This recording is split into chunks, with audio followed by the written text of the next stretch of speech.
Quello diffuso dal Corriere del Veneto è l'ultimo video arrivato in Italia da Luca Tacchetto, il trentenne di Vigonza, di cui non si hanno più notizie dal 15 dicembre. Un video girato poco prima della mezzanotte in un locale di Bobo, in Burkina Faso. Alla fine compare anche un francese conosciuto qualche giorno prima durante il viaggio.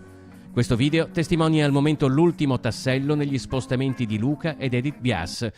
Nell'era dei social e delle comunicazioni via smartphone, Luca ed Edith potevano tenere aggiornati pressoché in tempo reale familiari ed amici sull'evolversi del loro viaggio straordinario, un'avventura di 10.000 chilometri attraverso 2 continenti, dal Veneto al Togo, per partecipare ad un progetto umanitario.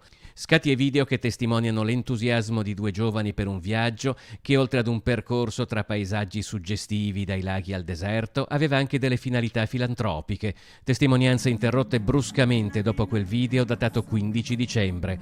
In questi ultimi giorni sono arrivate alcune segnalazioni di avvistamenti di Luca in diverse località dell'area, ma al momento nessuna di queste ha portato a risultati concreti.